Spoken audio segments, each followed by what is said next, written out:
نحمده ونصلي على رسوله الكريم اما بعد فاعوذ بالله من الشيطان الرجيم بسم الله الرحمن الرحيم. د ایمان او د عقیدې اساسیات مخودلی وو.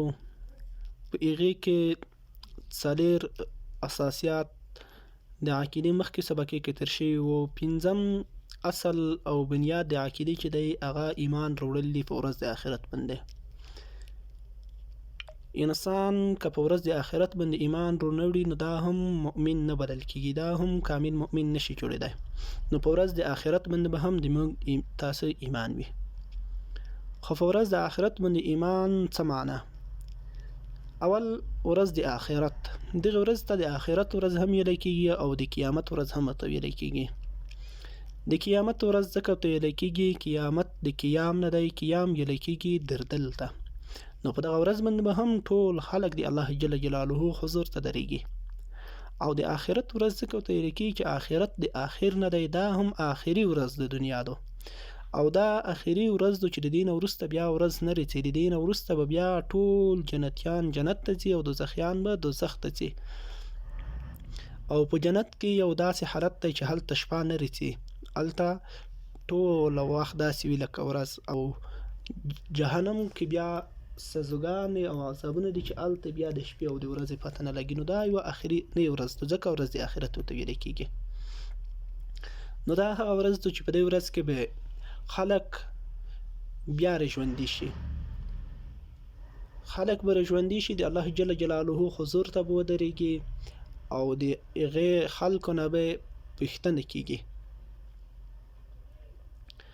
نو د آخرت په ورځ باندې ایمان دا معنا چې موږ به دا ایمان کامل او ټینګ یقین مو په دې وي چې دغه ورځ د آخرت خامخا راتلونکې ده.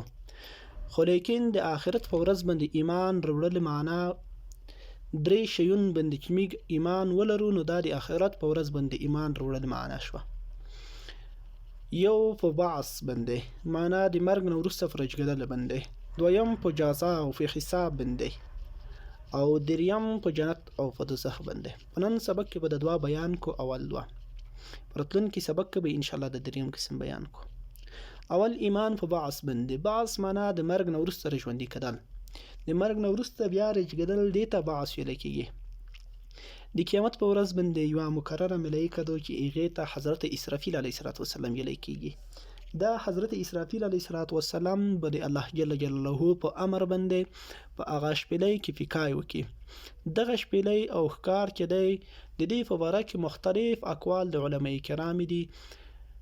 بعضې علمای چې دا دومره لویه ده چې د ټوله دنیا که د دغه شپېلۍ کې چې کوم غوري نه وي په یې غور کې وشوي دا به کیدی شي، دومره لویه شپېلۍ ده. نو دغه فرشته حضرت اسرافیل علیه السلام هغې شپېلۍ ته په انتظار نسته ده. کله چې الله امر ورته وکړي نو دا شپېلۍ به ووهي. په دې شپېلۍ کې هم د علمای کرامو اختلاف دی. بعضې علمای کرام یې چې صرف یوه شپېلۍ ویلی کېږي چې په هغې سره به ټول خلک مړه هم شي او بیرته به ژوندي هم شي.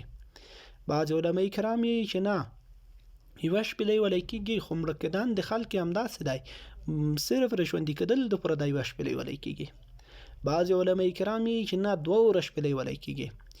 یو وارې شپېلۍ به د دې دپاره وویلی شي چې ټول خلک به مړه شي، او یو وارې شپېلۍ به د دې دپاره وویلی شي چې دغه خلک بیرته راژوندي شي. او بعضې علمای کرام یې چې نه د شپېلۍ درې وره وهل کېږي. په یو ور سره به ټول خلک مړه شي، او په یو ور شپېلۍ والي سره به ټول خلک بیا راژوندي شي، او په دریم ور شپېلۍ والي سره به ټول خلک د حشر میدان ته راجمع شي. خو به هر حال شپېلۍ ویلی کېږي د حضرت اسرافیل علیه السلام طرفه. نو ټول خلک به د قیامت په ورځ نو راژوندي شي، د حشر میدان ته به روان شي. دغه خلک به ټول ناسنته وي، بربنډ به وي، پښې لیڅې پښې به ټول د حشر میدان ته راجمع کېږي.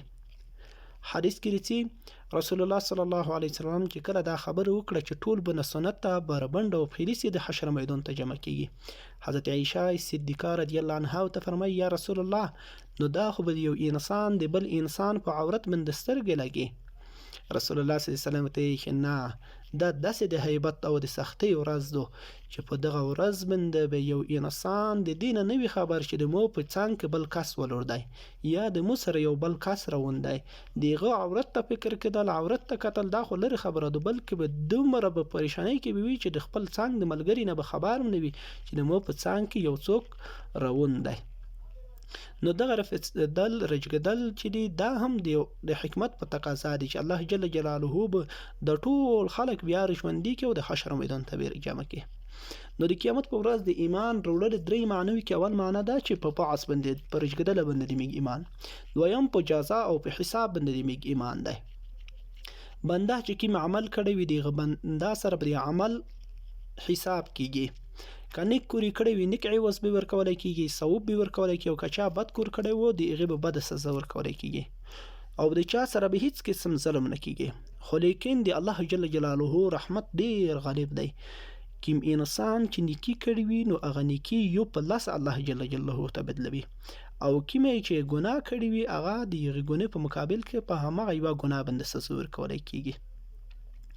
دغه حساب او دا جزا چې دو دا هم د حکمت غوښتنه دو. انسان که فکر وکړي نو دا جزا او دا ورځ د حساب هم باید قائمه شي، انسان په فکر باندې هم باید دا قائمه شي. ولی الله جل جلاله په دنیا کې پیغمبرون درلګلي، الله جل جلاله کتابونه نازل کړي، مسلمانانو ته خلق ته د دې امر کړی چې د پیغمبرونو تابعداري وکړي، په هغه کتاب باندې ایمان وروړي، په کتاب کې چې څه دی په هغې عمل وکړي. دا هر څه الله جل جلاله کړي دي. نو د دې کړنې دپاره خو باید خامخا یو جزا، یو سزا او یو حساب وشي. دا خو عقل دا تقاضا کوي چې دومره کړنې چې شوي دي د دغه کړنې خو باید حساب او کتاب وخوستی شي چې دا کړنې ته په څه رقم ترسره شوي دي، هغه دپاره باید د دې کړنې باید حساب ترسره شي. او بل طرف ته عقل دا تقاضا کوي چې باید د ورځ قایمه شي، ځکه چې په دنیا کې قسمه قسمه خلق شته، هم نیک خلق مؤمنان خلق شته او هم کافر خلق شته. نو حکمت سره دا بیا نه دی مناسب چې کافر او مسلمان د دوړه په یوه طبقه کرسه پرېښوی شي. الله جل جلاله هم په قرآن کې فرمایي افنجعل المسلمین کالمجرمین ما لکم کیف تحکمون. آیا میږ مسلمانان داسې پرېږدو لکه مجرمین، داسې وګرځو لکه مسلمانان داسې وګرځو لکه مجرمین؟ تاسو څه قسم حکم کوي؟ دا خو یو د عقل او د فکر خلاف حکم دی چې یو څوک دا فکر وکړي چې ورځ د قیامت ولې قایمیږي. ولې خو دا د عقل تقاضا هم ده. یو کس ډېر نیک عمل کړی دی، یو کس بد عمل کړي، نو دا چې مړه شي بس همداسې یو رقم یې پرېږدي، یو د الله جل جلاله تابعداري کړي د بل نافرماني کړي، نو بس دوړه په یوه طبقه کې پرېږدي. نه، باید حساب او کتاب وشي.